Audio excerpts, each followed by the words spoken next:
changing anyone's mind or saying someone is right or they're wrong for their beliefs. Today, we're going to talk face to face with people about pro-life and pro-choice, about what people may think, people may say, but we don't have anybody else to ask. So we've got two guests today. We have Carla Lasha, I'm sorry if I mispronounced your name, Arizmendez. Yes. Hi Carla, how are you? I'm good. How are you? Great. We also have Ann Johnson. Ann is going to be with us, however, not live. She is on the telephone with us. Ann, can you hear us? Ann? Yes, hi. Hi, how are you? I'm good. How are you doing? Great, great. Okay, so we have Ann Johnson and we have Carla Arizmendez. And again, our topic today is pro-choice or pro-life. First, I want to thank both of y'all for being on this show. Thank you. Absolutely. Ann, thank you so much for being on the show with us. You are welcome. I'm glad to be there. Absolutely. I know this is not an easy topic to discuss, and for you guys to come on the show and have such an important discussion, I think it's really important to say thank you. Many people, they don't want to verbalize their opinions. They don't want to verbalize the way that they feel about it, and which is their choice, right? So, but I have to say thank you for coming on, having this important discussion, having an honest discussion. Okay, so why don't we just start? Let's start with you, Carla. Let's ask you, so what do you think about women? I mean, what do you think about literally pro-life or pro-choice? Where do you stand and why? Well, I stand with pro-life, but I do also stand for pro-choice. Okay. Meaning that you should be able to choose life. And I know that sounds like, well, you have to be on either side. And being a pastor, we have to be extremely cautious. And I'm so sorry, I don't mean to interrupt you. One thing I did not do is, why don't you introduce yourself? Oh, okay. Hello, I'm Pastor Carla, the Associate Pastor at Milk and Honey International here in Houston, Texas, alongside of my husband, Apostle Rodolfo Arizmendez. Okay. Yeah. Ann, can you introduce yourself too? I tell you what, I can barely hear you. Oh, okay. I said, can you introduce yourself? Oh, yeah, thank you so much. So I'm Ann Johnson, running for Texas House District 134 here in the West Houston, inside the loop. And I'm a Democratic nominee in one of the essential seats that's trying to be flipped in order for Texas Democrats to take the Texas House. Okay, well, great. That's great. All right. And if you out there have any questions, concerns, feel free to call. The number is 713-320-2434, and we can take your calls and your comments, or if you have any questions for these beautiful ladies, we're happy to take it. Okay, Carla, I'm sorry. Let's go back to you again before I rudely interrupted you. It's okay. Thanks. So tell us why you believe, what you believe when it comes to pro-choice or pro-life. Well, when it comes to, like I said, being a pastor, we have to be extremely sensitive to the needs of the people that God has brought into our lives. And so when I say that I'm pro-choice in regards to you choosing life. Now, when you're choosing life pertaining to, let me give you an example. If a young lady comes to me and says, Pastor, I've been raped by my father and now I'm pregnant, the last thing I'm going to do is try to convince her to keep this baby, because my main objective at that moment is her, because she's the one that is dealing with it. So I'm pro-life in regards to her and the best thing for her. Now, along the line, if she says, well, Pastor, I'm considering giving up this baby because of the situation, and then there we go, according to the way the world stands, now she's thinking pro-choice, and because of the circumstances, she may not want to keep that baby. My duty as a leader and the person that she trusts is to not to convince her to do what what she thinks at that moment may harm her, because she may feel like keeping that baby may harm her. My objective is to pray for her and guide her and give her options and let her know maybe there's an adoption, or even step up and say, I'll be there to help you with this process. And so it just depends on the situation. Now, I would never tell anyone choose to kill your baby. I'm totally against it. I will stand by it 110%, because that's just what I believe. Now, if someone wants to say, well, you don't have children, you don't understand. That's right, I don't. I want to have children, and we're trying to have children. But children are blessings from God, and no matter how they got here, they're still a blessing from God.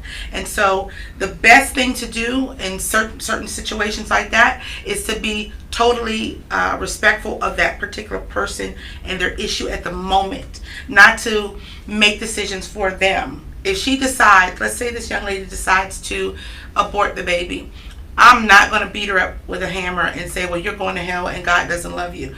That's not what I want. I will not do that. I will love her and I will support. I'll let her know that I don't agree with it, but it's her life and her relationship with God or whoever she decides to worship. So to me, there is no one set here or one set here. I'm strictly in the middle in regards to this particular person's issue. But as for me, I choose not to have abortions. I don't agree with them. Okay, so that's just me. All right. Well, thank you. Ann, Miss Ann Johnson, let's hear from you. What do you think? What is your stance when it comes to pro-choice or pro-life?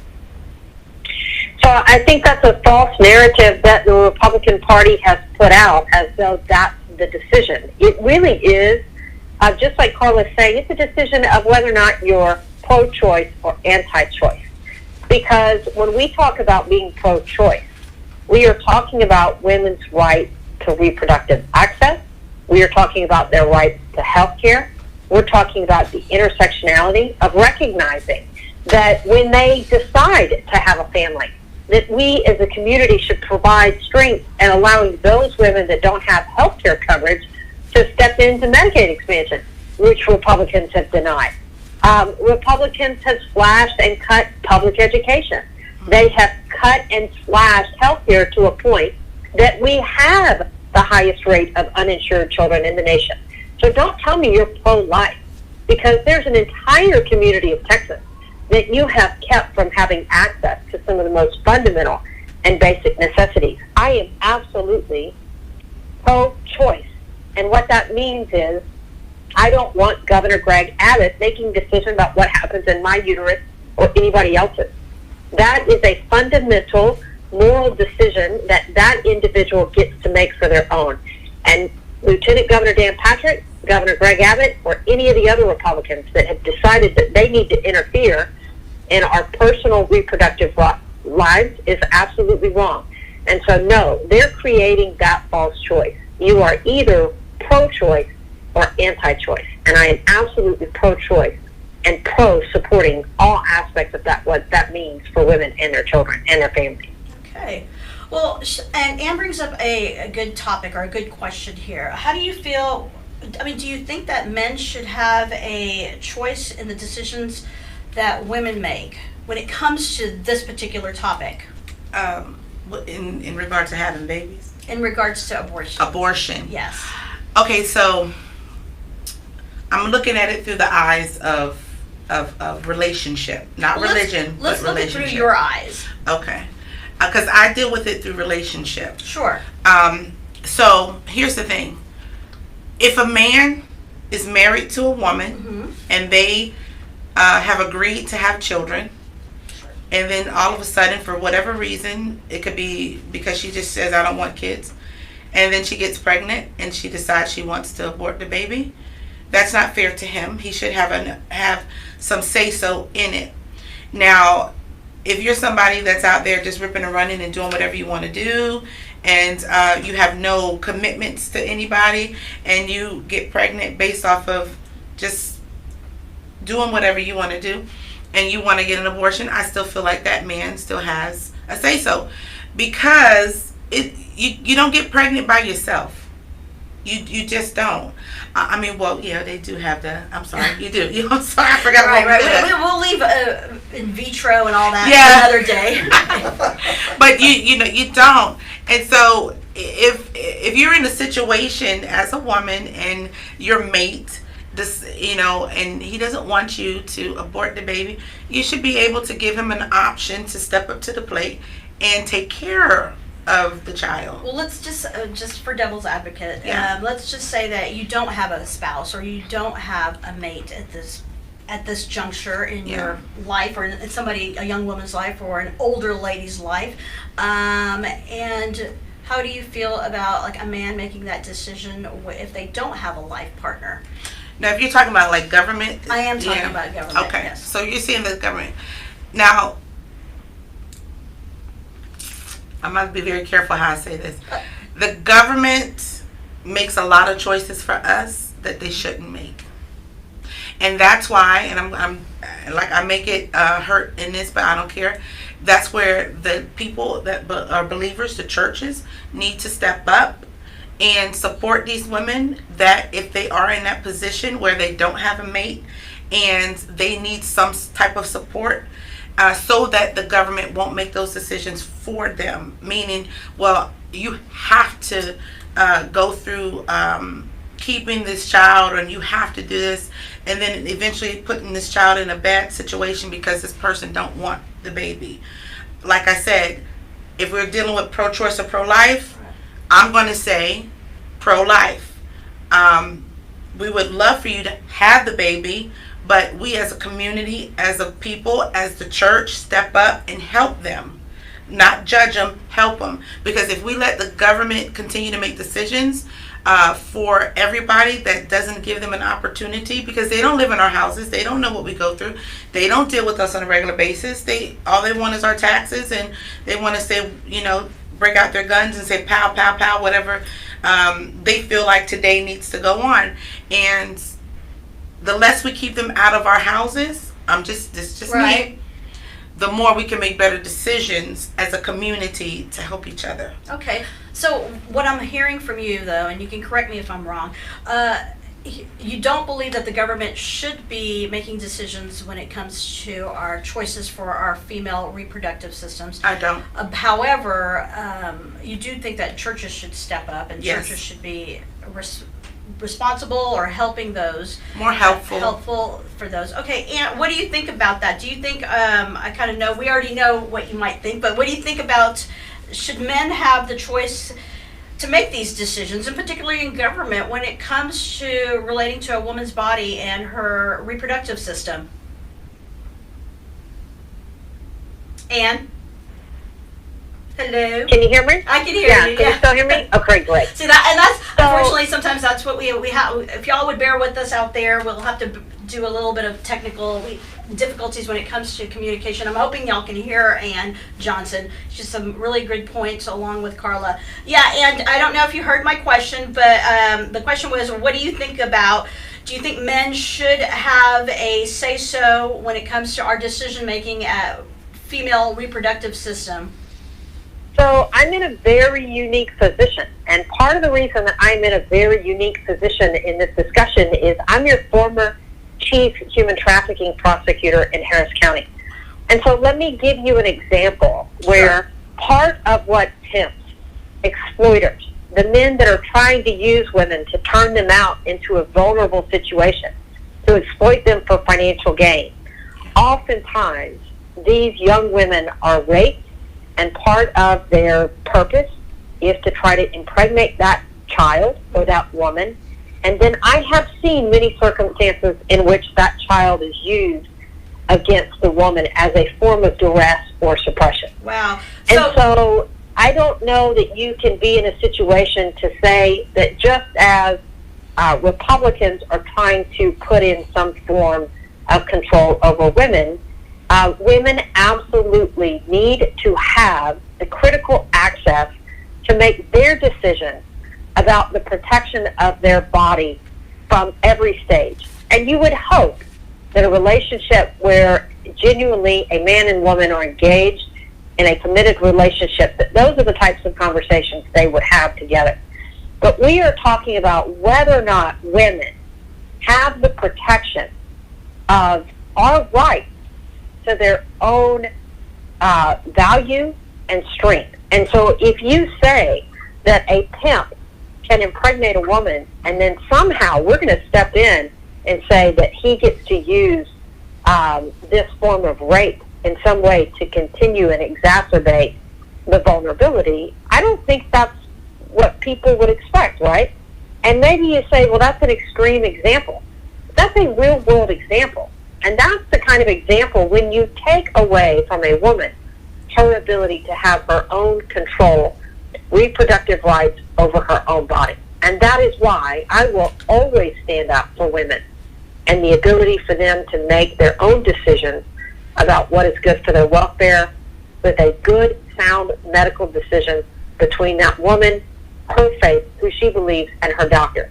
But there is no line there where you can bring in Governor Greg Abbott to start to get involved in that conversation. That is a issue for the woman and the woman only. Right. Okay. And what do you think about that? What the Johnson? Yes, Ann Johnson. Ann Johnson. She made a very good point because our ministry is attached to other ministries that deal with human sex trafficking. And that right there is a very touchy subject. Like I said, it's almost like a case-by-case situation. Sure. Where you have a woman that's being held prisoner, basically, and her body is being used to make somebody some money, and then he impregnates her and uses the baby as some type of thing to, hold up in her face. Right. And then turn around and make that baby be a prostitute as well. Right. Because that's what's eventually going to happen, or sell that baby for that, It goes back to, where are we as a community to step in and say, you know what, we're here to help you. We need to get our minds right and start putting things together to help these women come out of these situations and go further. Matter of fact, before you even get in that situation, we need to be in your life to help you so that you won't even be caught up in that situation. Okay, Carl, and I don't mean to interrupt. We're gonna take a quick 5-minute break, and when we come back, we'll hear some more interesting and valuable information from Carla Arizmendez and Ann Johnson. Thank you, and we'll be back after these messages.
Hi, everyone, and welcome back. This is Between the Lines with Sonia. We've got two guests before the break. We have Carla Arizmendez, who is a pastor and a business owner, and we also have Ann Johnson, and Ann's on the phone with us. She is running for state rep in district number 134. So welcome, guys, and thank you so much for being here with us again.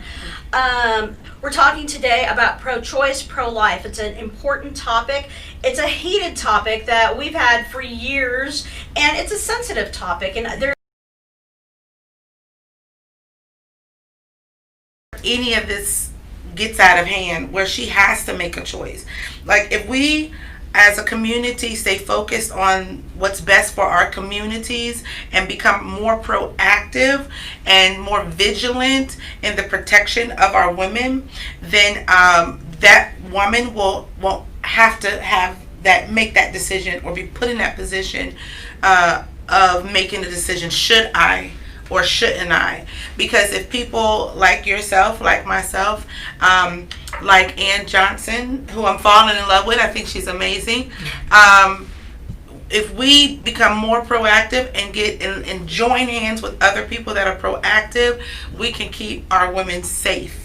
Sure, and that's Yeah. about education. I mean, I definitely don't think that anybody would disagree with you when it comes to education and educating our females, whether they're young or older. The decisions and the choices people make, they're personal, correct? Right. I think the problem sometimes between people, and please jump in anytime you feel that a need to say something when it comes to this issue. But when we talk about this, we're talking also about what about the choices a woman gets to have when it's, for example, saving somebody's life, saving an individual's life? Let's go to you, Ann. What about those type of choices when it has to do with saving somebody's life? What's important there? The mother, the fetus? I mean, obviously, these are the kinds of heart-wrenching decisions that you're talking about, where you say, in a medical crisis, what do you choose or what do you do? And that's why I think we should not engage in these hypotheticals as a government. These are the kinds of decisions that should be made by a woman, her family, and her doctor. And so every restriction that we have seen taken at the moment by the Texas Republican Party in gutting access to health care for women, in gutting and putting in restrictions about this kind of medical care, this is the kind of steps back that do not strengthen and value women or families. And so that's the kind of awful, heart-wrenching decision that I don't think a woman, her child, and her life partner standing in a medical room with their physician is going to want Governor Abbott to come in. And that's what makes it so absolutely illogical that we're even having this discussion. Nobody would say, well, let's call Governor Greg Abbott or Lieutenant Governor Dan Patrick in this moment. That's why they should be out of it. And at every legislative session in Texas that they have had control, they have tried more and more to interfere. This is a medical decision. It is a family decision. It's a woman's decision. And that's why when we say we are pro-choice, we are saying there is a bright line here where you do not need to be involved. And so, yes, these are the kind of complicated issues that come up, that it's not our place to make that decision. It's the family and the circumstance they're in to have to make the right decision for their situation. And so, no, it's unequivocally why I don't think Governor Greg Abbott should be involved in that particular moment. So let me briefly interrupt. If you've got out there, if y'all have any questions, concerns, or y'all like to hear from both of these ladies about one of their choices or what they're saying, please do call us. Our phone number is 713-320-2434. Okay, so let me go to you, Carla. So what I'm understanding is that you're actually, from what I understand, from what you're saying, you're not against pro-choice. You're not against a woman having an abortion when it comes to saving her life, when it comes to a sexual act, a rape, for example. Am I correct about that? I'm against abortion, period. But again, like Ann said, it's between them, their family. If they have a relationship with God, that's like she said, it's like a touchy situation. Like, we don't think about it, but if a woman is sitting there and she's dying and they have to make a choice, who am I to be upset if she makes that choice to abort the baby? Because my life, my mind, my heart, for Carla's body, I will always choose the life of a baby. So let me make, again, for yourself personally, Yes. you believe in and which is absolutely true because it's your decision, but when it comes to for other people, you also believe that they have the choice then to make that decision for themselves. Depending on the situation, that's totally on them. Now, if it's a woman that comes and says, like I said, I'm ripping and running, I'm doing whatever I want to do, and I just don't want this baby. So this is why I would have a problem and say, well, didn't you think about that before you did that? And then, but you would then what would happen after that? I would counsel, give her options, pray for her, and stand by her, not judge her. Because what I believe and how I feel, I'm not going to put that on them. And I know that's weird to say that from a pastor or somebody that believes. No, it's not, but the arguments and the topics that you're talking about right now, the way that we're discussing this, it strongly is what pro-choice people believe in. We meaning just people who are pro-choice or pro-life, but particularly I'm talking about pro-choice individuals. When I've talked to them in the past, that are the same way that they feel, that I may do one thing, but I'm not going to impose my will on somebody else. So that's a pro-choice stance as opposed to a pro-life. Because again, for many pro-lifers, and again, it's an individual decision whether you're pro-life or pro-choice, and we're not here to change that. But many pro-lifers feel that no one should have that basis to decide to abort that child. As opposed to a pro-choice, many people believe, and I'm not saying that it's wrong or right, that the woman should have that choice. And again, along with, if they're married, along with their spouse to have that choice. Am I correct about that, Ann? So I can barely hear the question. I'm so sorry. Go ahead and repeat it. Oh, wow, that's a long question. Yeah, I know. I'm so sorry. Really long. My connection is...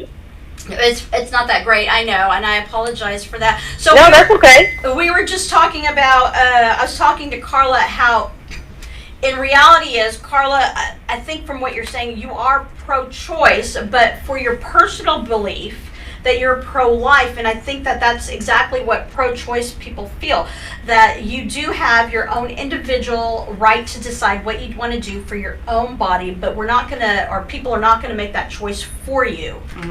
Absolutely, and I agree with that. I mean, it's no different than if you said, well, you just got a breast cancer diagnosis. What's the strategy of what you want to take as your doctor's giving you your option? Do you want to do reconstructive surgery or whatever else, right? We don't step in on that decision. And so I think, again, it just comes back to the fact that why does the Republican Party want to interest themselves with my medical care? Either having to do with my uterus, having to do with the fact that I married my wife, having to do with the fact that I have a pre-existing condition and you don't want me to have coverage. And so I think it really comes down to all of these issues. That if I were in a situation of a moment where I had a moral decision, and we all have our moral compass, right? We're not taking that away from anybody. Everybody has their moral compass.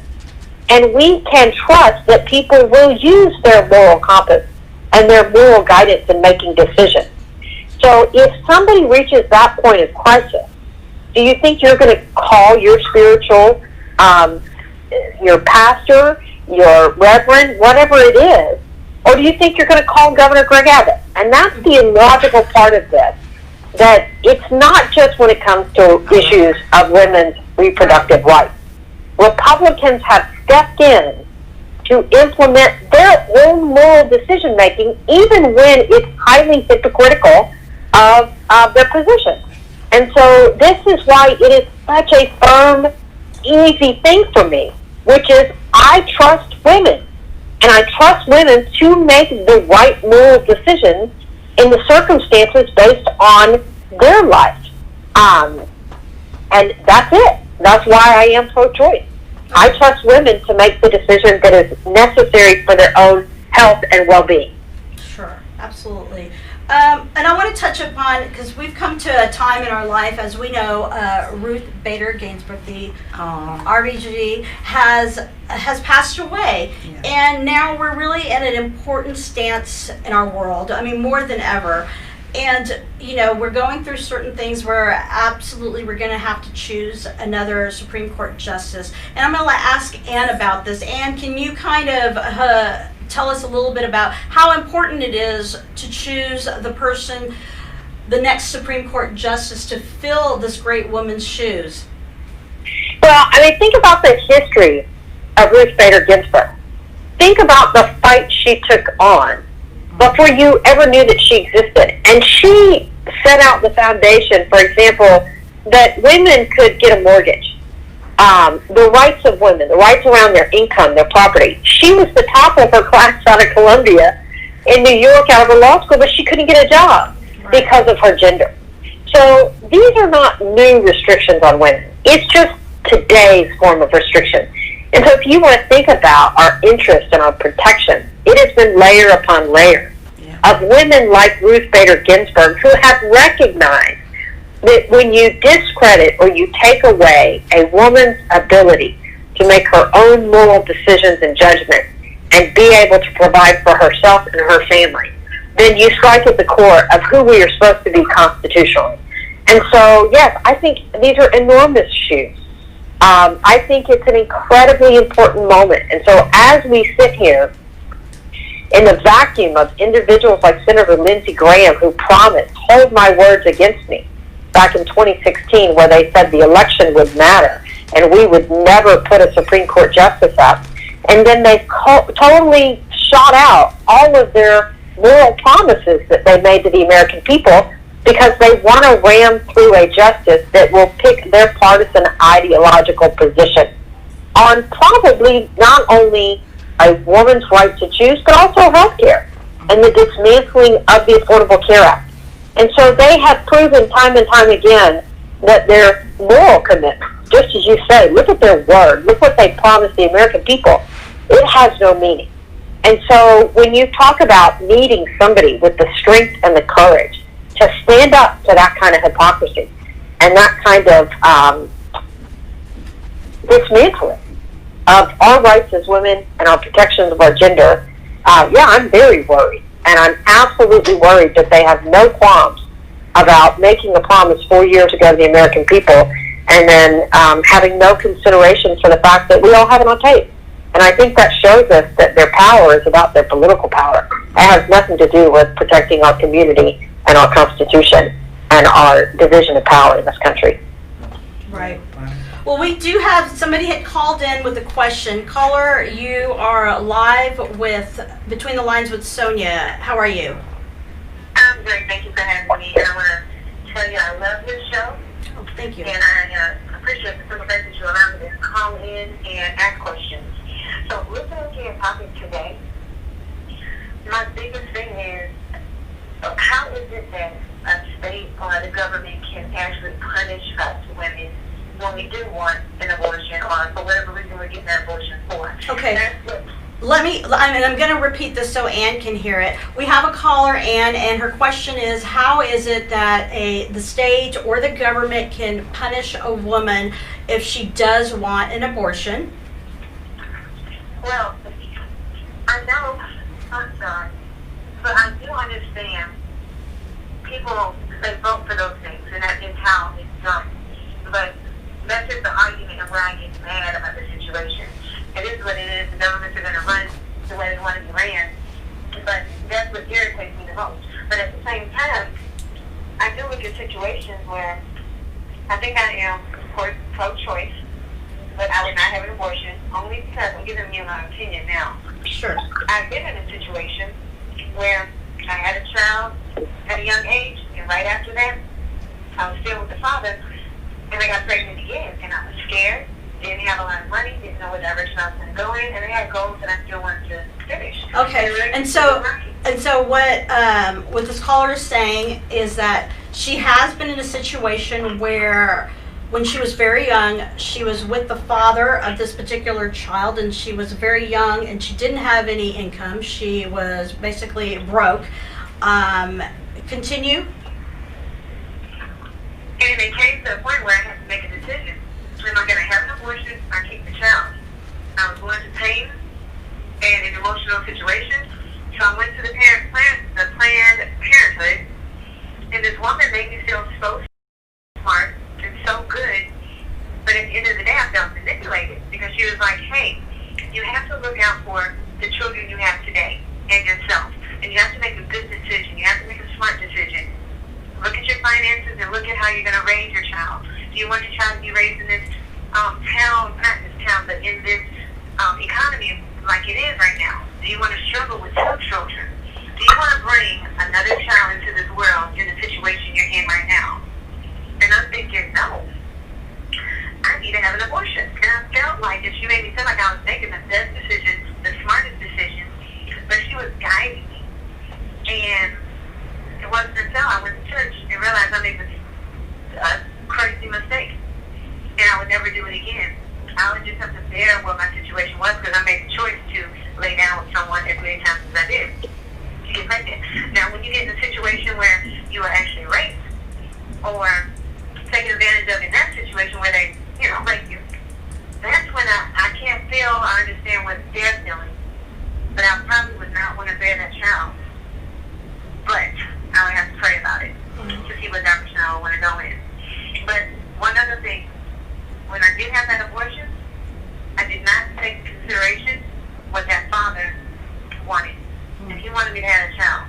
So that started a whole other confusion of abuse and restraining orders and everything else that wasn't good. Oh, so the father of the child wanted you to have that baby. Yes. Was he going to be around for that child? Who knows? But he isn't now. But the Okay. point is, whatever you wanted at that time, and the situations that we were going through, it wasn't enough for me to say I want to have a child. And when I went ahead and had that abortion, it started another war. Because I did not let him be a part of it, but to each his own. Right. Okay, well, thank you so much for sharing this. Beautiful. It's very brave for you to share your story with us. I am so sorry that happened to you. But you sound like a strong person, which is great, Yes. to have you share your story with us. Thank you so much, and we're going to talk about this in a second. Thanks. Thanks. Okay, so what do you think about that? And I don't know, Ann, how much you could hear of that, but it was we had a caller in who said that at the time when she was young, she did have an abortion. She went to Planned Parenthood, and Planned Parenthood, in her opinion, they made her feel a little bit guilty, and she decided from there to have the abortion. She apparently may regret it right now. Do y'all have any comments about her situation? Well, sad to say that is something that is very common, especially with that Planned Parenthood type of thing. To me, it seems when I first saw it in Virginia, it was misleading because it's saying Planned Parenthood, meaning you're planning to be a parent. So when you start hearing the stories of how they are doing abortions, it just doesn't make any sense. But anyway, she did say something how they were basically making her feel smart for making a decision to have an abortion, and using things like her financial situation as a guide to help her make that decision to abort a child. But what do you do if you can't financially afford it? Well, there's adoptions. Sure. The baby can be adopted, and again, that's where the community comes in. She said when she went to church, that's when she found out after she got the abortion that the decision that she made was not the best one. And so again, if you are a person that's in dealing in the community and you're watchful and you're mindful and you build relationships and you're joined with these people, or as a whole, you see a young girl and she's pregnant and she's making that decision, your responsibility is to step in and say, you know, what can I do to help you? And if I can't help you financially, I know somebody that can help you. For how long can that help last? It should last for you know, there are so many people in the world. Like today, me meeting you, we met through somebody else, right? Mm-hmm. Now that I know you have a show like this, I'm going to let everybody know. And what that does is it brings support. It allows you to grow. It allows you to get your message out to people that you didn't even know existed through me. Does it stop? For after 30 days? No, it's continual. We should always be in each other's life to help build up each other. If I knew her at that time, I would have said, listen, girl, you already got 2 babies. You're a strong woman. You can do this. Matter of fact, we're going to help you. And the people of our ministry are going to step in and help you. Because right now, it don't sound like she's suffering right now. She could have made it with that extra baby. But you just don't know. But if you have somebody that's supposed to be in a position of a counselor that's telling you, this, you know, look at you, you're not doing so well. That's not the right thing to tell somebody, because she don't even know that baby could have been the baby that could have grew up and made millions of dollars and took care of the whole family. Sure. We don't know, but we base it off of the current situation and don't look in the future of what could have happened for them. Okay. Yeah. And Ann, you have any remarks for that? So again, I can barely hear the discussions that are going on, but all I can say is that, again, I believe every individual deserves the right to what we're talking about here, which is really health care. We should be in a position where we're being supported so that decisions can be made in such a way that are sound. And so it's really, really frustrating to me when you think about the idea that we live in Texas under current legislative leadership that has given us the lost decade of public education and health.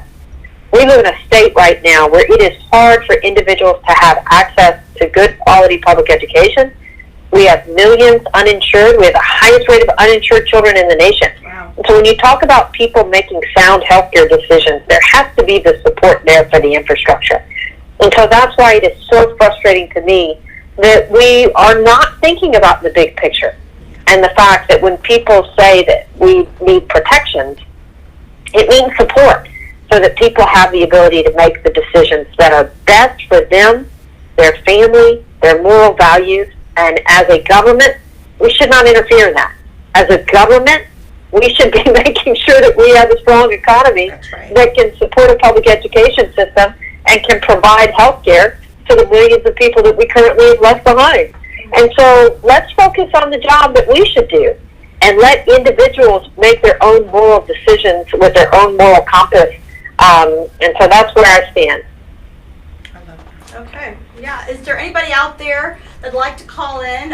We had one caller already who believes that, you know, pro-life is the way it should be for everyone. If you believe in that, give us a call. We want to hear from you. The number again is 713-320-2434. It's about discussion as we're doing here, and it's about talking to other individuals about how you feel so we can get different perspectives of what's out there, right? Mm-hmm. Okay. Let me ask you this. Can you hear me? Yes. So I had a question from someone earlier. They wanted to know, do you think an abortion is ever wrong?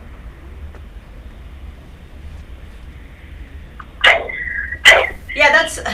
I think those are the kinds of questions that people put out. Again,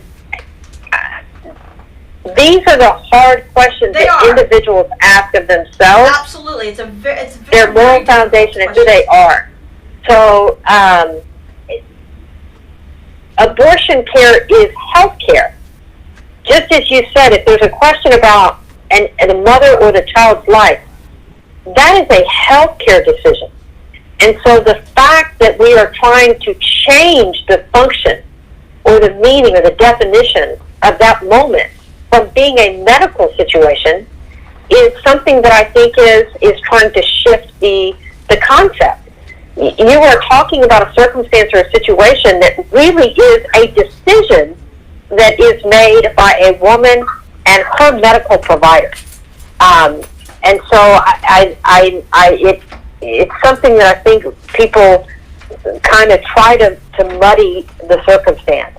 Okay. It is a healthcare decision that needs to be made. Sure. And so people choose, as they should, what is appropriate and best under their circumstances. And that's why I say it is not my place to step in there between the relationship between a woman and her physician and what is best for her. Absolutely. Okay, well, we're going to take a quick break, and when we come back, we're going to say goodbye to these ladies and thank them for their open and honest communication, and we'll be back after these messages. Thank you. Hey, Sonia. Hey, friend. I tell you what, I got to jump off because I have got this Zoom call that I've got to jump on for something else. I appreciate you giving me a chance to come on, and I thank you and I appreciate it. How long is your break? I believe our break will be for about 1 or 2 more minutes. Is that right, Jimmy? Okay. Great. Once I say goodbye, if you don't mind, I'm going to go ahead and hang up. Is that okay? Yeah, absolutely. Thank you. Okay, great. Sure. No, you're not.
Hi, everyone. Welcome back to Between the Lines with Sonia. This is our show. This is the end of it. I want to really thank our guest. First, I want to thank Ann Johnson. Ann is running for our state rep. Ann, tell us which district that's in. So thank you again, Sonia. I appreciate you giving me a chance to visit. I'm Ann Johnson, running in House District 134, which is one of the top seats that needs to flip in order for Texas Democrats to take the House and have some balance in these important issues that we are talking about women's reproductive rights, around health care, around public education, around renewable energy, around ensuring that we have common sense gun safety reforms. And so I am really grateful for your support, a chance that I got to come on and visit with you guys today. So thank you again. Thank you, Ann, and we look forward to hearing from you and seeing you in the future. All right, thank you so much. Thanks. Take care. That was Ann. She hung up. Okay. Well, and Carla, thank you so much. Carla, Thank you for having me. Absolutely. You want to tell us a little bit about your ministry before we head out? Sure. Again, we are Milk and Honey International Ministries in Houston, Texas. We are at 5455 Allendale Road. We are in our church basically every day. And we do feed the homeless. We do work with people that are helping out there in the community with sex trafficking. We're very, very involved in the community. So if you're looking to join with us and to help help us help them. Can I give them my number? Absolutely, please do. You're more than welcome to give me a call at 281-738-6065. Again, that number is 281-738-6065. I am Pastor Carla, and my husband is Apostle Rodolfo Ares Mendez. And if you have anything that you need, we also give out food. We do everything. Food, clothes. We help you with your businesses, everything. So whatever you need, we can try to help you. Absolutely. And if you are in a predicament where you need to speak with someone, I am sure Pastor Carla will be happy to talk to you. Yes. Give her a call. Go by her place. And this is also a phone number I'd like to put out there for women who may be in a situation like this, and that they need to talk to somebody, whether they have a child and they're ready for it, or not have a child and they're not ready for it. You're always free. There's a hotline. It's 1-877-257-0012. It's an NAF hotline. So we look forward to seeing y'all next week for another hot topic. Thank you so much for being with us today. And again, I want to thank both of our guests, Carla Arizmendez and Ann Johnson. Ann, as y'all know, could not be here with us today because she is running for an important position. That being said, she has to go to various meetings and various other places. So we will see you next week. Thank you for joining us. I'm Sonia Rash, and you were watching Between the Lines with Sonia.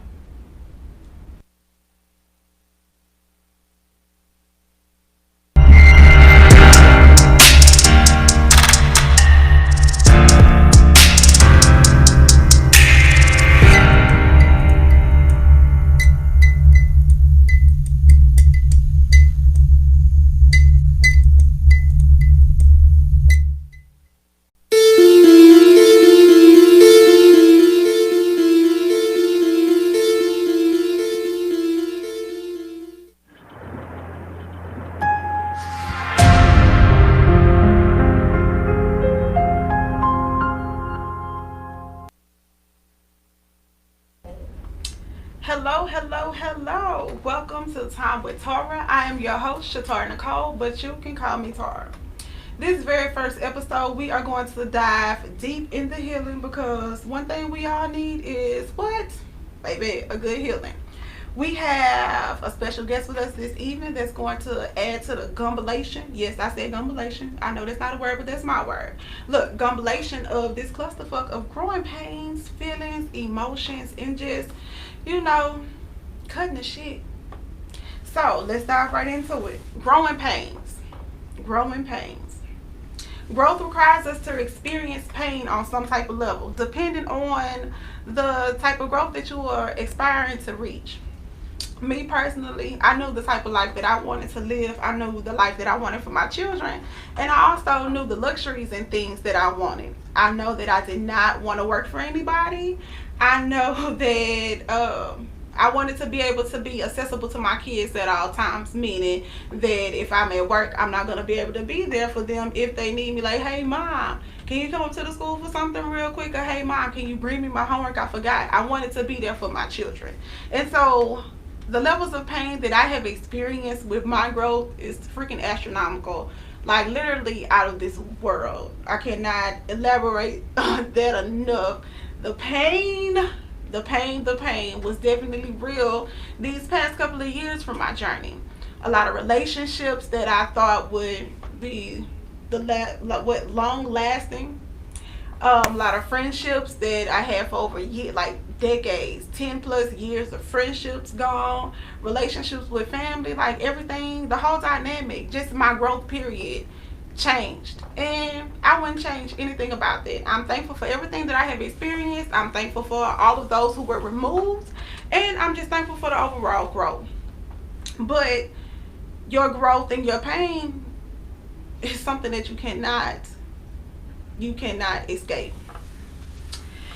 So yeah, I want that lavish, luxurious life, that easy life, the type of life where I can just get up and go whenever I want to. Me and my kids can just hop on a private jet and be like, all right, y'all, we'll holler at y'all later. We about to go to Paris and we gonna eat breakfast. And I knew that a lot of people couldn't understand the vision that I had for myself. No matter how much I tried to make them see, no matter how much I tried to explain it, how much work I put in, I knew that just from their reactions and the comments that they will make when I tell them the type of life that I wanted to live, that yeah, you probably not gonna be around long enough, or you probably won't be here to experience. I'm probably gonna endure a lot of this on my own, and it's probably just gonna be me and my children at the end of the day, because like I said, everybody is not gonna be a part of the journey, and that goes for families, friends, husband, wives, relationships, whatever the case may be. But whew, baby, when I started this journey, I asked for the basic things: knowledge, wisdom, guidance, and understanding. But what I should have been asking for was acceptance, so that I can accept the things that were no longer in my control, accept the people that were going to be removed, and accept situations that just were not meant to be. Ooh, baby, it's a lot.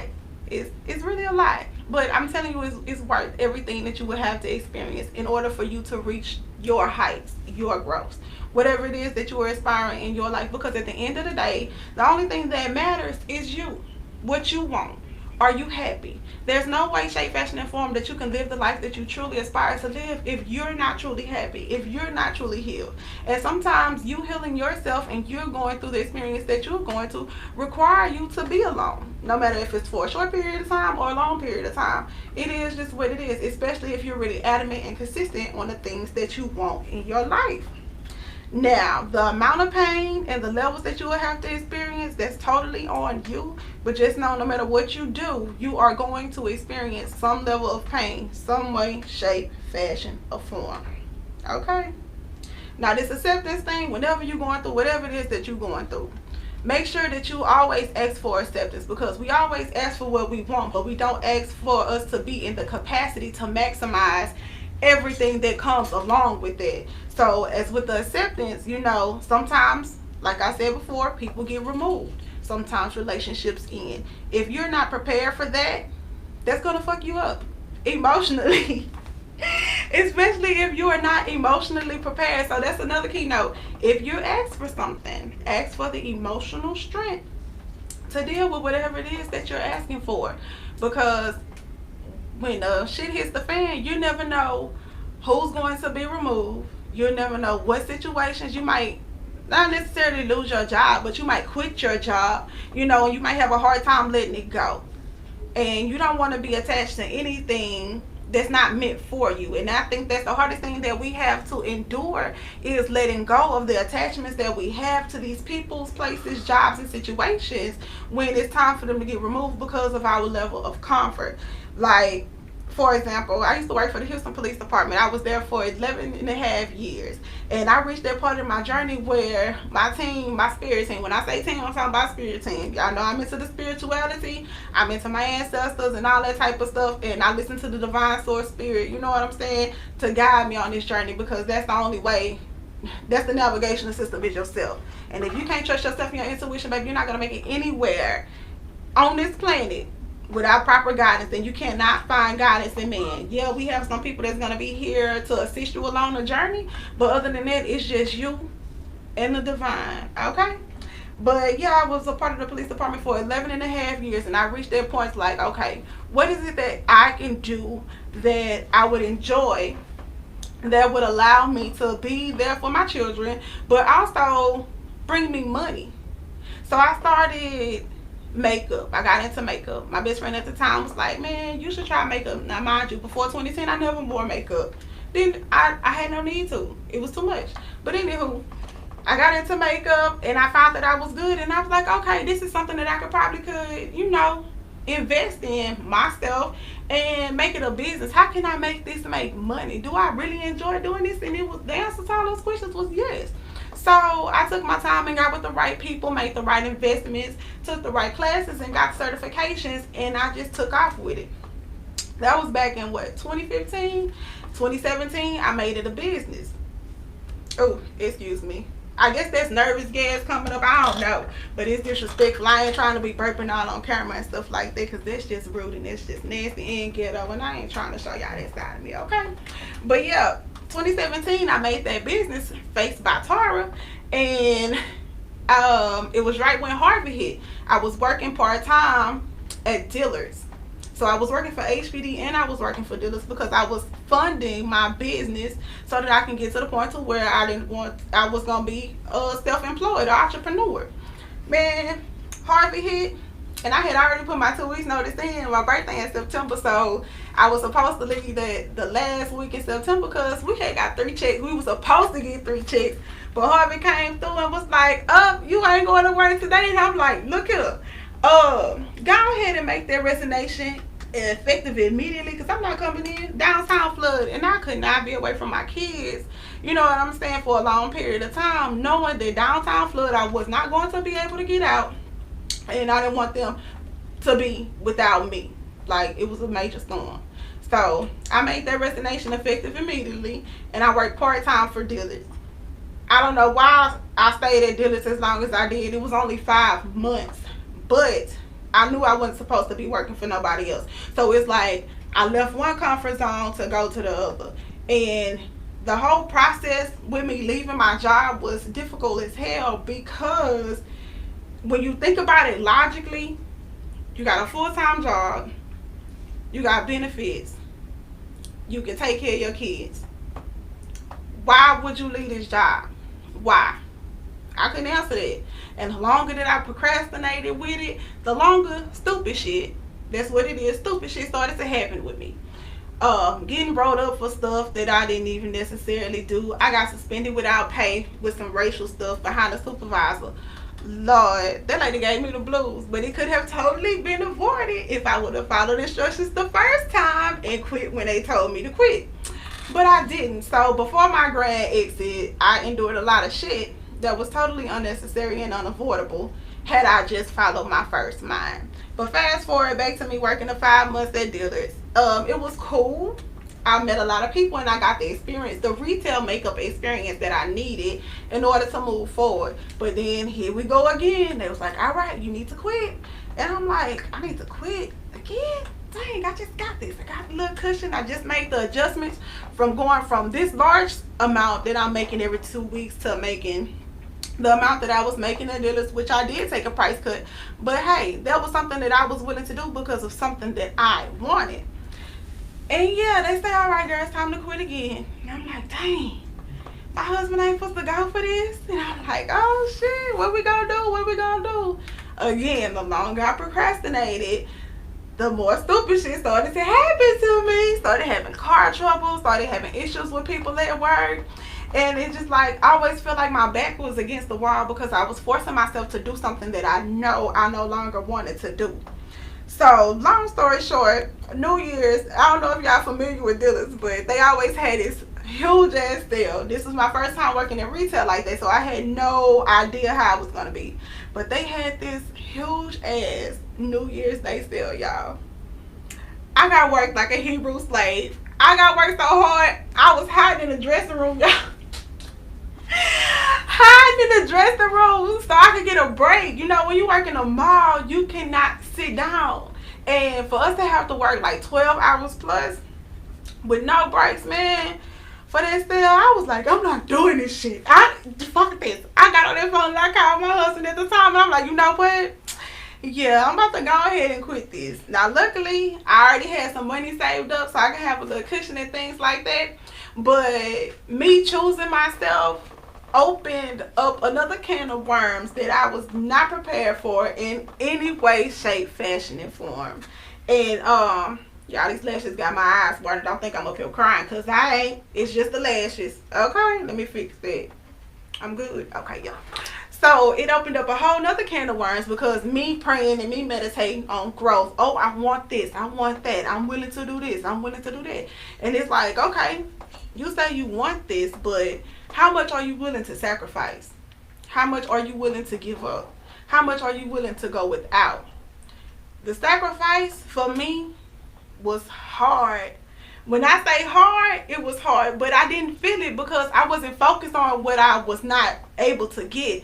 I was so focused on my mission and what it was that I was trying to do, not only for myself, but for my kids, that everything that I had to endure, I endured.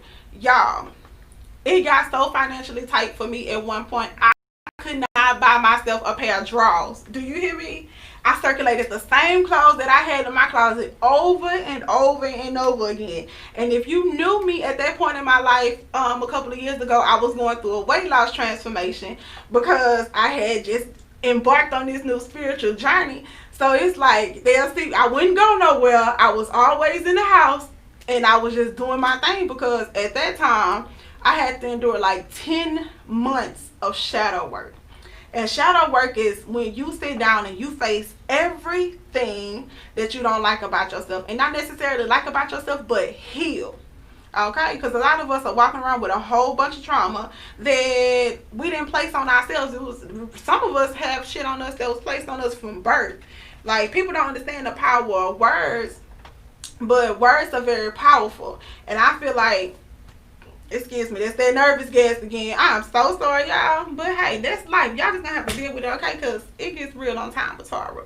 But anywho, I believe in the power of words, and I believe a lot of the things that we endure takes place when we are in the womb. Oh, she pregnant. You know how it is when black folks get pregnant at a young age. And I'm like, oh, well, Gidget. That's my mama name. Gidget done got pregnant. And she young. I think she was like 20-something. And they call and tell the whole dang on neighborhood. Every time you do something quote-unquote bad or you do something quote-unquote that's not the norm, you know what I'm saying, in the black community, the first thing they do, Barbara, you know such and such. They get on the phone and tell every goddamn body like a goddamn commercial. Like, why you got to tell my business? So the opinions and how other people feel has influences on people, especially when they become pregnant young. And you know, when you in the womb, you absorb that energy. Whatever energy your mother is in when she's carrying you, you absorb all of that. So I believe a lot of us carry a lot of trauma from the womb. Okay? So yeah, we are getting ready to go to a commercial break, and we will be right back.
And welcome back to Time with Tara. Before we took that commercial break, I was rambling on about us receiving trauma in the womb.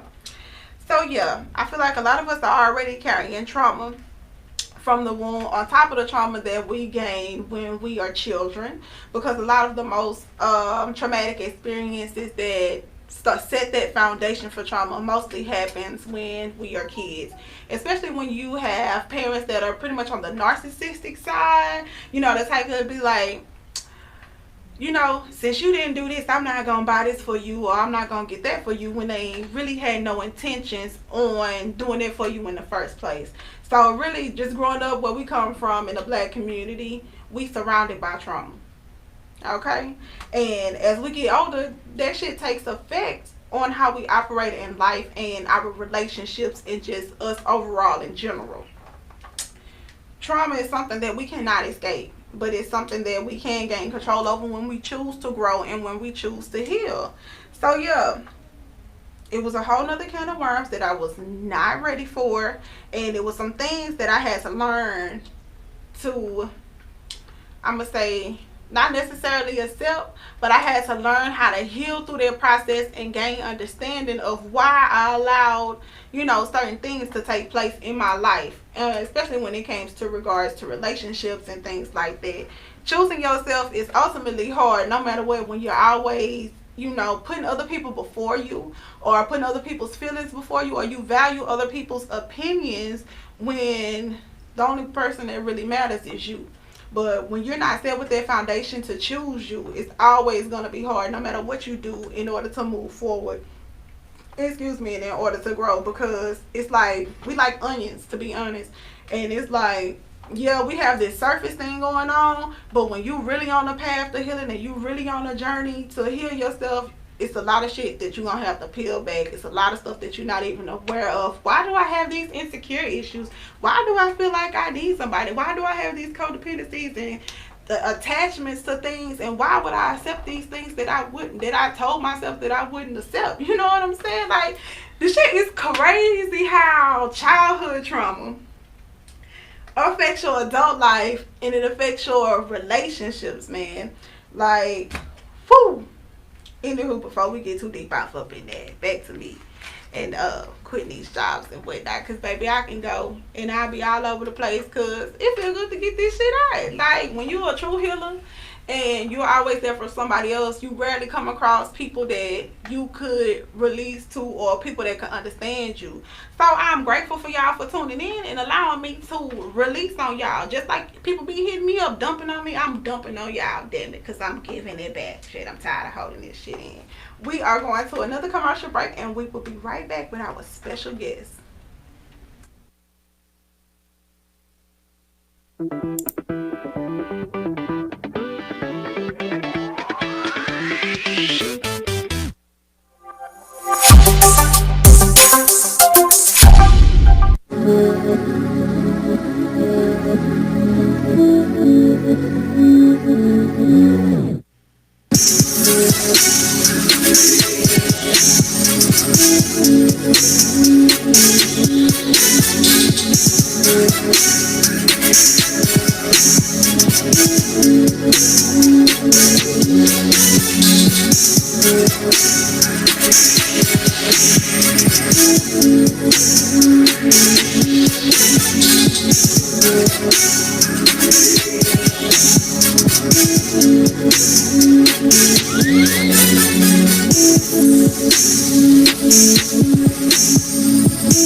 And as you see, I have my lovely guest, Miss Nikita Bowman. She is a licensed professional counselor. So that means she got all the tea on all the traumatic shit that we have to go through in order to heal. How you doing today, Mama? Oh, I'm great, Mama. I'm doing great. That's what's up. So, what's your input on the trauma that we experience as children, and how does it affect our relationships as adults? It's the foundation for how you develop everything, how you develop relationships with others, how you develop relationships with yourself, and definitely how you develop relationships with your family. It becomes generational because whatever your parents went through is usually what their parents went through and what their parents went through. And that's why I say everybody needs therapy, you know, especially Black folks. We need Right. therapy. We have generational trauma. A lot of things that happened back in slave times. I don't like the word slave, but when we were captives, Yeah. when we were captives, a lot of things that we learned as survival skills then have been passed down generationally, and we don't even recognize that we need to break some of those chains and some of those bondages as far as trauma goes. Absolutely, and I'm going to agree with that 100% because a lot of, like she said, a lot of things are passed down. Now, we might not experience the extent that they experienced when the trauma was freshly, Lord, the type of English that I'm speaking today, but when it was fresh, but as you go into the generations, the grandmothers passed it on down to the mothers, and in turn, us, we get some watered down version of the same traumatic shit, just on different levels. So, as an adult, being in situations created from trauma bonds, how do you feel the foundation of getting back to yourself would be different if we didn't have those traumatic experiences? Girl, she gonna jump in with a deep question right there. You know what? I don't even know where that came from. To be honest, they was like, "Shit, you better just this the question, just spit it out." Just I'm like, spit it out. okay, shit, I'm just following instructions. So how the trauma bonds have affected us as adults is what you're saying, Yes. right? Well, I know my spiritual journey is learning the art of letting go. And when I look at the things that have been held by my mother and things that might have been held, because my grandma is known for holding grudges. You pass her once. I remember she was still upset about one of my cousins that stole some Noxzema out the bathroom when she was 16 years old, and we all in our 30s and 40s now. Right. So I'm learning the art of letting go, not only just stuff but people. So trauma bonds can be generational in that case too, where we basically learn from our parents how we love. We learn how to express ourselves. We learn how to have relationships with each other. And if you do have a trauma bond, then that's going to be extrapolated from there as far as everything else and how you operate in the world. You know what I'm saying? With that answer, you just made me feel like everything that we experience until we find ourselves is fake. Because it does not belong to us. We're not operating in our authentic true self. So we just walking around zombified and fake because we are walking trauma. You mentioned something about wounds earlier, and it made me think that healing speeds up when your wounds are clean and uncovered. We like to put band-aids and bandages, but when you take that wound off and it gets air and you make sure that it's clean, it's able to breathe, we're the same way. Why would our skin be any different than how we are internally? And so when it's covered, many times it gets infected, and we don't learn how to properly protect our wounds. And so it's the same thing with emotional trauma. When we put on, you talked about onions earlier, those layers upon layers upon layers, and just digging it deeper and deeper to the point where you don't even recognize you still have it.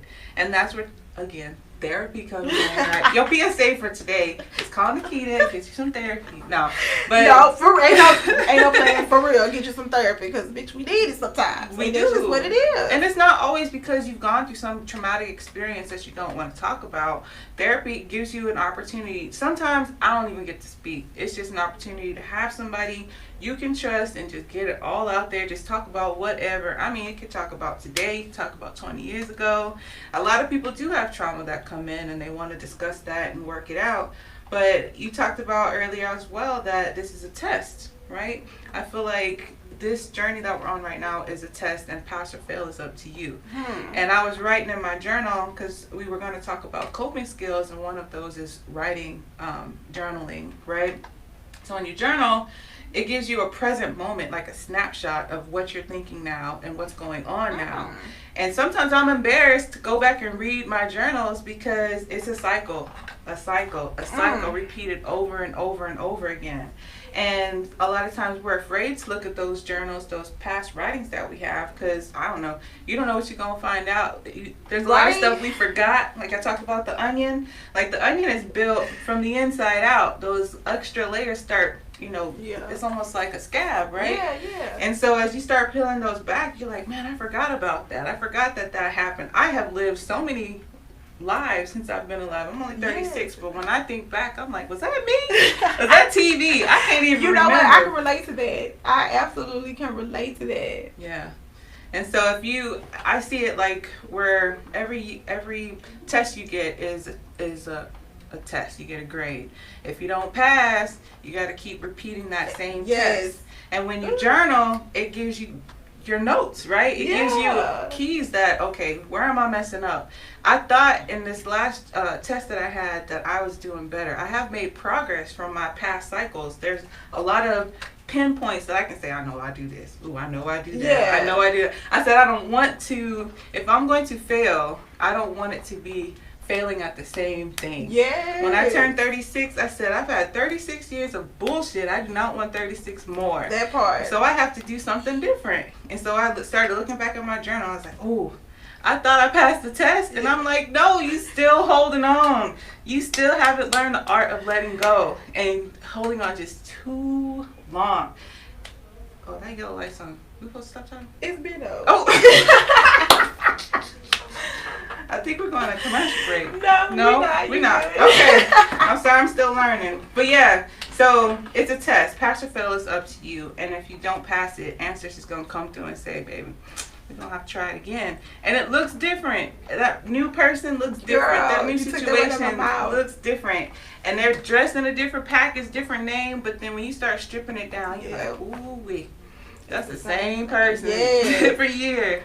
Different year. Yes. So right off the bat, the first step to breaking a cycle is first recognizing that there is a cycle that needs to be broken. Mhm. That journaling that she mentioned with the notes, that make perfectly good sense. A lot of us sit around and write all the time. Why not write about what you're experiencing and what you feel? And you know, since you said that, it's gonna make me go back through some of my notes and look, because I got journals for days. I absolutely love writing. Mhm.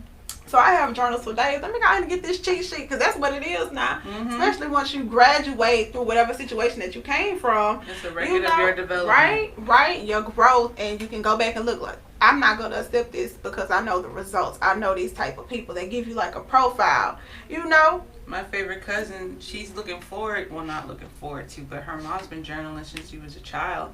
And one of the things she's going to pass on is those journals when she passes. Can you imagine 90 years of whatever, of just history of what mama went through, all the things you never knew, all the thoughts you never, I'm looking forward to being able to, ooh, that's some deep stuff to pass on for my kids, but Hey. yeah. And my ancestors, the last reading I got, they said you're going to have to let go of those shoes. You're going to have to buy some new shoes because your feet going to be coming out the front. Bro. And you're going to be uncomfortable.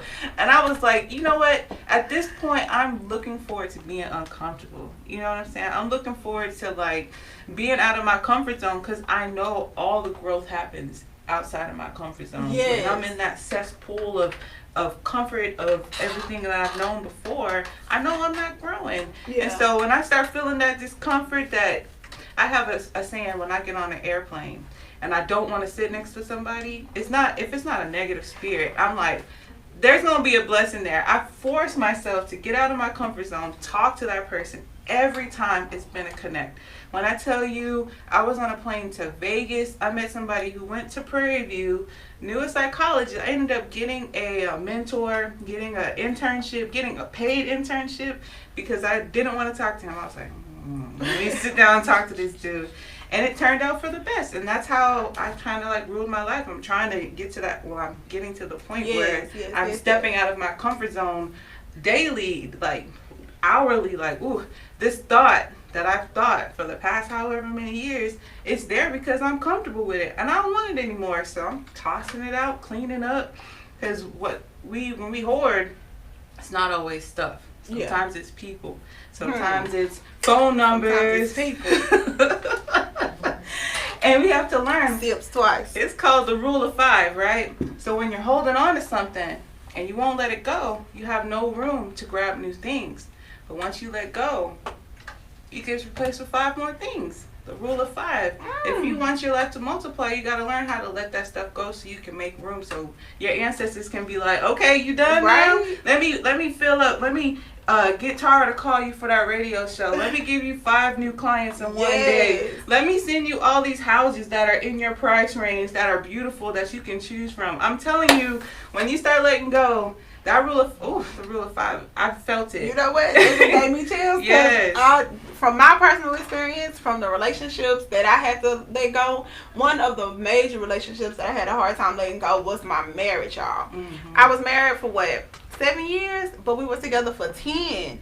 And when it was time for me to let that man go, I just could not do it because in my mind, he was my everything. But when I got through the healing process, I learned that we connected on some traumatic shit. We connected on some sexual traumatic shit. And that's really all it was, to be honest. When you get down to the foundation, because when I think about it, like I said earlier, it's fake. Okay, you're not gonna understand the real until you start peeling back those layers, until you start seeing the cycles, until you start seeing the shit. You're not gonna know it. So yeah, I had a really, really hard time letting go of that marriage, but I'm telling y'all, it's still a healing process. But once I said, you know what, this is not supposed to take me forever and a day to heal. I'm not going to continue to hold on to this. I'm not going to continue to keep myself in the emotions that I was feeling. I started talking about that shit and let that shit go. And little by little, as I let go, like she said, the rule of 5, blessings just started coming. Boom, boom, boom. Left and right here. This is a blessing right here. You on time with time, baby. We're talking about this shit. Talk about it. So yes, I can agree with you on 100%. Angela Davis said, I can no longer accept the things I cannot change. I now change the things I can no longer accept. And another thing I learned recently was not to listen to your logic or your emotion because they lie. Yes. If you listen to the energy, it don't lie. When your spirit just feel wrong, when your anxiety's up, when your blood pressure's high, you can't sleep, you can't eat. The energy is off. Yes. And so if you can be honest with yourself, right? And if you don't feel the energy right and you start learning to let that go, that peace will fill that space where that anxiety was. It's just natural science that, that space is going to be filled with something. You might as well fill it with some positivity. And you have to ask your question, is it addiction or love? Shit. Because addiction, by definition, you continue to do something that is to your detriment. Yes. Your heart, your anxiety, your mind, your soul, your kids, all of that. If you continue to be in that situation, you have to ask yourself, is this love or is it an addiction? Like, what am I really holding on to? I had that epiphany the other day. Right? Shout out to Jericho. I had that epiphany the other day when you said it's fake. And I was like, what? When I really look at my past relationship and I say, well, there's so much potential here. Potential is like big. Potential is the biggest lie. I've worked my ass off to have what I have. Yes, I have potential, but I got a resume. I'm gonna need you to come with your resume too. When I look at you and I see your potential, how much am I lying to myself? That I say, okay, these are things that we can have. Well, our relationship will be fine if we went to therapy. Our relationship will be great if you listen to me. Our relationship will be great if we change this and if we change that. All of those ifs are your relationship. We lie to ourselves. And so when you sit back and say, okay, well, what do I really have in this marriage? Potential. Good sex, that part, and just potential. That's it. Nothing. And it's crazy how we walk around, in these relationships, not just, monogamous relationships, but family as well. We walk around pretending, holding all of this shit in when we could just let it go because we don't want to hurt nobody's feelings or we don't want nobody to look at us some kind of way because we're expressing how I feel. Now, if you are a typical black family, you know damn well when you are a child, you cannot express how you feel. And I grew up in an environment where you express how you feel, they feel like that's disrespectful and they want to beat your ass. And that's just what it's hell. I'm 33. I speak my mind. My mama be like, your ass just disrespectful. I'm like, wow, it's so sad to me that you think me telling you how I feel, me telling you that I don't like what you're doing to me is disrespectful when I'm just letting you know I don't like the treatment that I'm getting. But you look in the Narcissist Handbook, and what is one of the popular words they like to use? Disrespectful. Oh, you disrespected me the way you are approaching me right now because I asked you nicely not to do certain things. Yeah. I'm being disrespectful. I want to call our parents narcissistic. I love my mom, I love my daddy. I'm not saying that they are, but there are some narcissistic tendencies there that I'm trying. It's manipulation and control when it comes down to it. Baby. Right? And not only being able to express how we feel, the things we like, the things we don't like, trauma bonds, talking about generational trauma and how we learn these behaviors from when we're young, we also aren't able to ask questions about the world. Right? And you get about 2 and it's like, you need to go and sit down somewhere. Right? It's like, well, I'm 6. I'm learning about the world. Why does this fall off the table? I want to knock it off the table and see what happens every time. I'm supposed to be doing this. And you have to think back to when we talk about when we were captives in this land we didn't want to be in. If you started knocking stuff off the table, you might get sold. Right? Or killed or anything. So how has that translated to how we deal with our kids now? And then you talk about not being able to express yourself. How many times do you have your mom's in her room, you're in your room, you're crying about a death, you're crying about a relationship, you come out, oh hey, everything's fine, take it to the Lord, all of those things. But we don't learn modeling of how to express our feelings, of how to ask those questions, because it's like emotions. We don't have them. We're not allowed to. Absolutely. We are getting ready to go to a commercial break. We will be right back.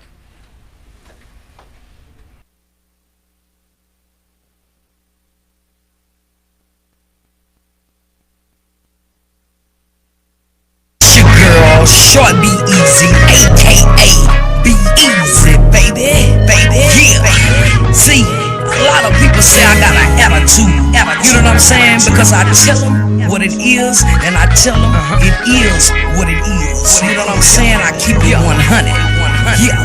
They don't like my attitude, I tell them what it is, I tell them off the muscle. Okay.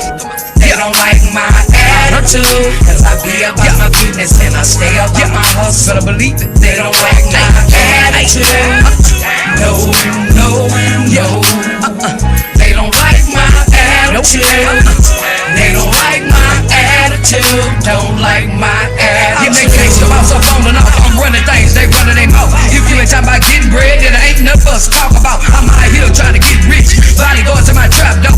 People ask me what's on my mind, I tell them nothing but the cash flow. Tell them get out my mix if you ain't talking my lingo. I'm trying to fly like an eagle while the haters feel to flee like flamingos. Mama told me hang around rich cause broke, hang around broke. If I hang around broke, then I'll be the next one at the end of that rope. Nope, I got that rage for the roaches and the traps for the rats. Trapping them like a Venus fly, once you close them up, they don't come back. See broke boys try to come with you, play game on they mind, but I'm like acid in your stomach, homie. I will break you down, got no time for that weight. I give you a job, you can bake a cake, but you only get 10% of 100%, you can bring the rest of this heavyweight. See, I'm known to get that bread and make it rise like pound cake. See, I'm known to make an investment, watch my stake. Attitude, I tell them what it is, I tell them off the muscle. Okay, they don't like my. And welcome back to Time with Tara. It's your host, Shatara Nicole, and my lovely guest, Miss Nikita Bowman. And we are jumping back into emotions, honey. And not being able to express those emotions, and how suppressing those emotions could have an effect on you as an adult, your relationships, and dealing with narcissistic people. Can I make one slight? Go ahead, baby girl. What's up? Not could. Will have an effect on you. Yes. When you repress, people think, boys aren't supposed to cry. These types of things, right? I'm scared of a man that won't cry, to be honest with you, because I know eventually it's going to come out, and I don't exactly know how or when. And that's what's happening with all these crazy white folks. They're not able to express themselves either. I don't know, maybe they express themselves too much right about now. But once you repress that, it's just like shaking up a soda bottle. It's going to eventually have that energy has to go somewhere. And it usually is directed towards the wrong person at the wrong time. And that's why you have all of these traumatic relationships that happen in our community. We all have learned, well, not all of us, a lot of us have learned negative relationship habits that have been reinforced, and we've had them so often, we almost think that they're normal now. Yeah. That is part of it. And we find comfort in it, and that is baffling that we find comfort in discomfort. That's the comfort zone. Like, Yes. bro, stepping out of that comfort zone. I had to recognize that the last person that was attracted to me, I was like, oh, red flags. Why is she attracted me so quickly? And I was like, the red flag is that she's attracted to you quickly. Like, that's the red flag for me because I'm not used to it. Yeah. You know what I'm saying? I had to recognize, like, okay, that's okay. It's not a bad thing, you know? But, like, so many things have been normalized for me because of my trauma personally, that I'm having conversations with my friends, like, oh, yeah, my healthy relationship's going to be, we can have a conversation without getting into an argument. That's not crazy and normal. Like, why can't we do that without having a whole... But yeah, a lot of those things are generational, especially in our community. They become just normal. And if you're in a situation to where you can't even have a conversation where you expressing yourself, or you just telling somebody what you feel without it turning into an argument, that should let you know right there that that ain't the one for you. Yeah. Or this is not what you really think it is. That, yeah, this shit ain't gonna work. Because why are you so aggressive when I'm letting you know how I feel and we're just talking? Like, that don't make no sense. That's that controlling and manipulation thing we were talking about. And I know for me, I've always tried to avoid disappointing others. I've tried to avoid letting them down. I can't control that. Right? Once I learned I can't control that, all I can do is show up and do the best I can do and let the rest go. Yes, how you perceive Risk that is on you. mitigation. Exactly. I can't control your reaction. I control my reaction to your reaction. Yes. So if you want to be an asshole and not want to listen to what I have to say, I don't have to participate in this conversation. That's right. But we feel like we do, because even though a lot of empaths are with narcissistic type people or have narcissistic tendencies, when they like to control and manipulate, empaths have to be honest with themselves that a lot of them like to control and manipulate in their own way. And a lot of times we are trying to avoid disappointment. We're trying to avoid that storytelling that we do of, I don't want them to see me as this or as that. That's growing pains right there. Is being able to accept, yes, I'm going to disappoint people. Even on my best day, I can answer all 15 phone calls, and that 16th person I missed because I'm in the bathroom and I'm getting negative reviews. You can't please everybody. All you can do is show up. You absolutely cannot. You told me early, Dave Ramsey said, live like no one else so you can live like no one else. Yes. And when it comes to growing pains, we have to start making those tough decisions and doing those tough actions so that we can have a bigger and better life for ourselves. I forgot his name, Eric the speaker, Eric the preacher, whatever his name is. He said we have to exchange our thoughts. Like, a lot of us have millionaire mentality. We want to be millionaires. He said, but y'all got a $15 work ethic. And I thought about that not only with just wanting to make money, but how are we in our relationships too? You know, so he said, why don't you shoot for incremental growth? Why don't you shoot for 50K? And once you get those work ethics down, once you get your skills up, once you get that confidence that 50K is nothing, double that. Now you got 100. Yeah. Now your work ethic is 100K, and you can aspire to those bigger things. It's the same with relationships. You want to have this great, healthy relationship. Oh, baby, what books you reading? What are you doing to develop yourself when you're looking at somebody else wanting them to come into a healthy relationship?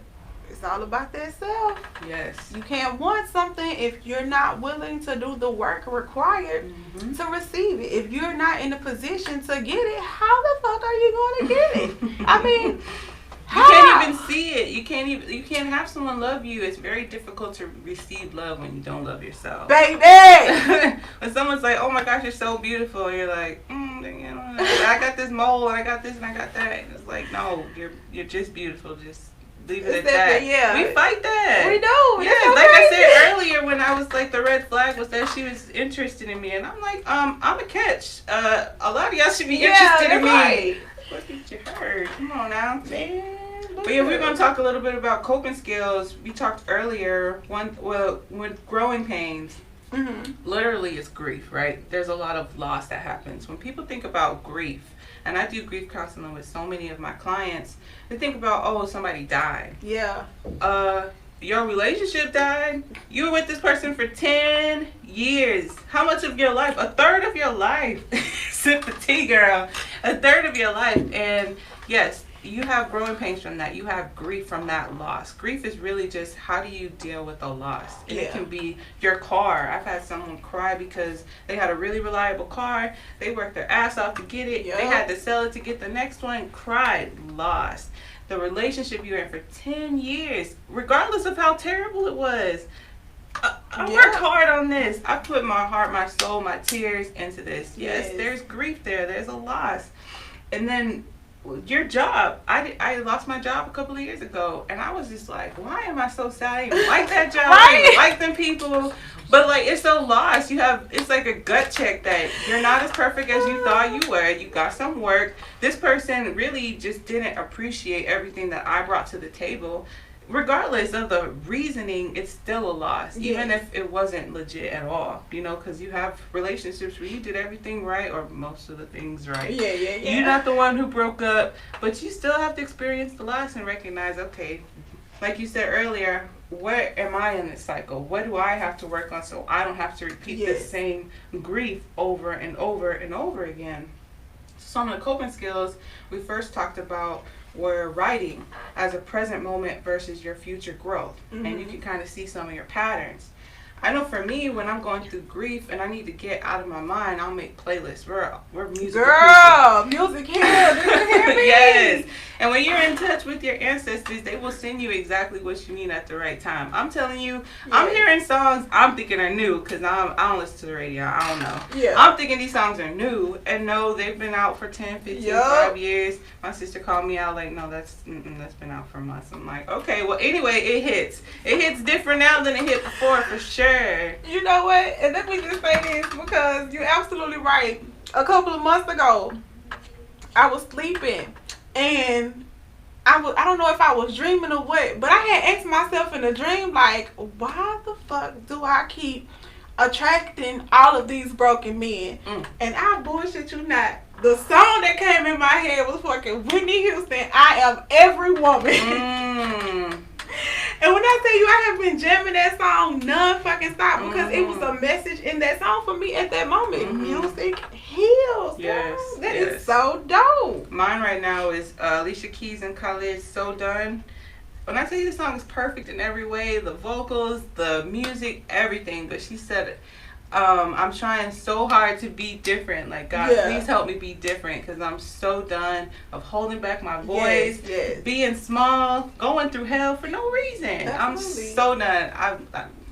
I'm telling my sister's like, if you play that song one more time.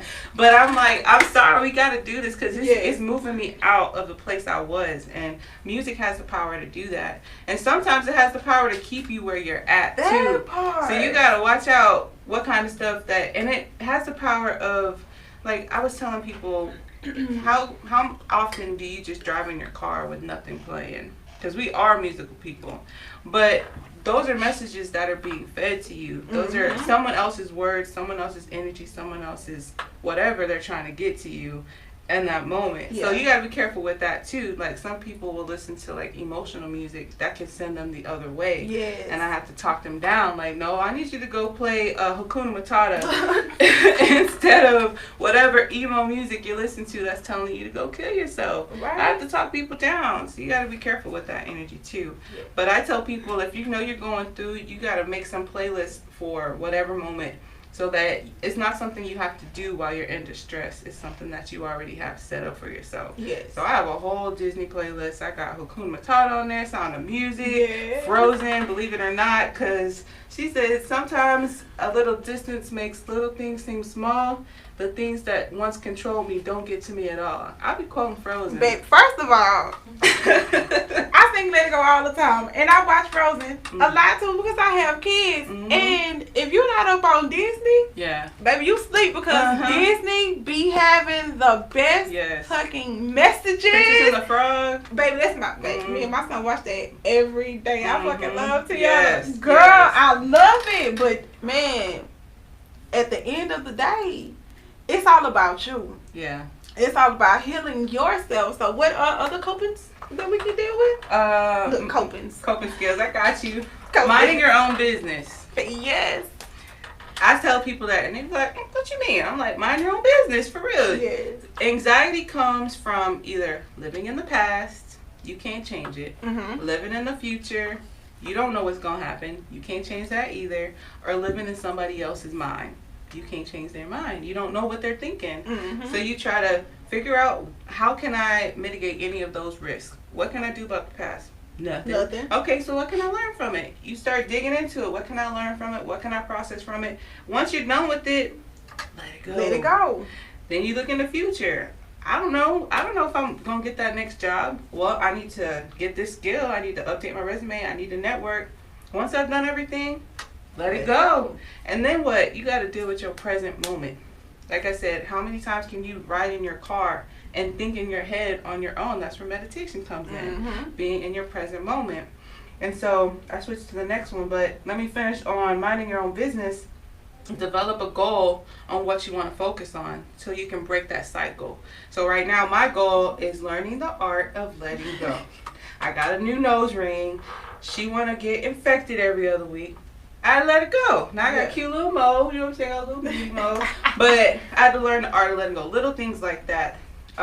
Work a plan to achieve that goal and then get busy doing it. Once you start spending that time you were spending on the future, on the past, on that other person, on you, you'll see your stuff multiply because now you got some free time to actually mind your business and develop it. Yes, absolutely. Right, working on self-discipline. And then you also get to learn what you like. You get to learn about yourself. You get to learn how you talk and things you like, things you don't like. People can come to you cross. I ain't dealing with it no more. So done, right? So yeah, you get busy doing you. You get busy getting to know yourself. Date yourself, if you will. Because I've been, look, I went to the grocery store for one thing of ice cream.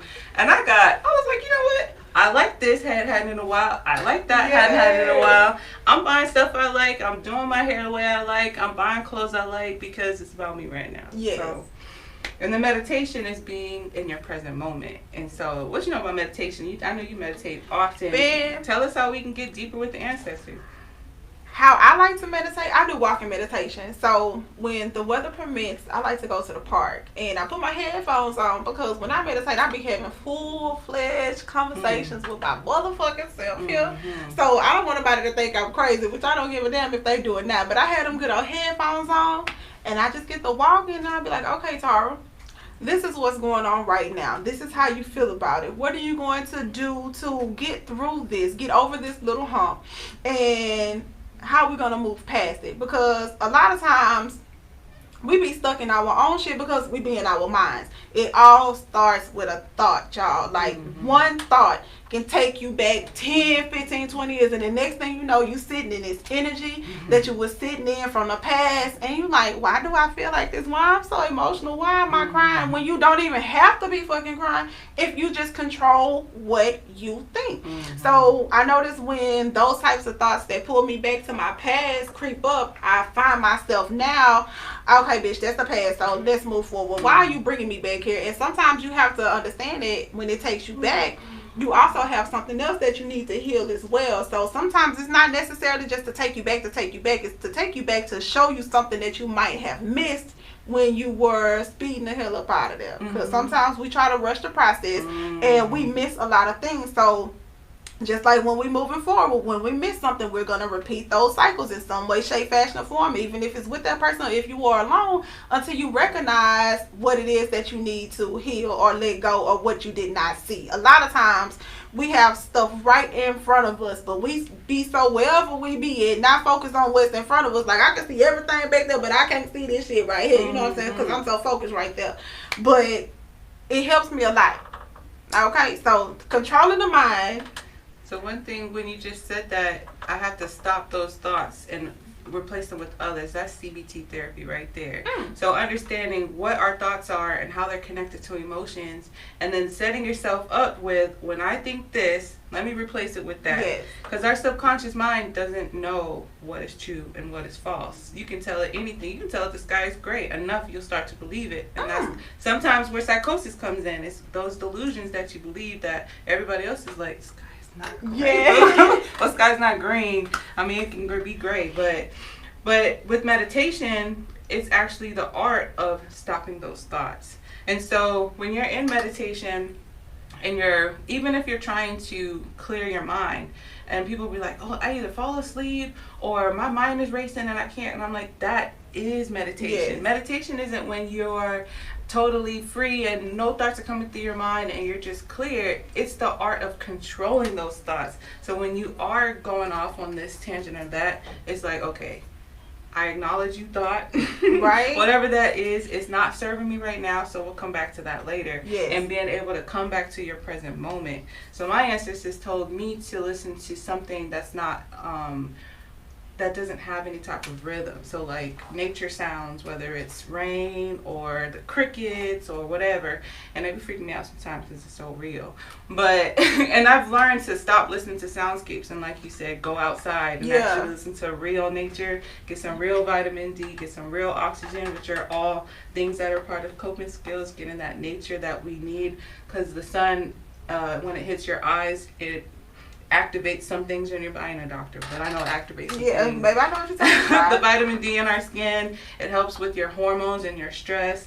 So I tell my clients, even if it's 15 minutes in the middle of the day, you need to go outside, walk to the car and back or something.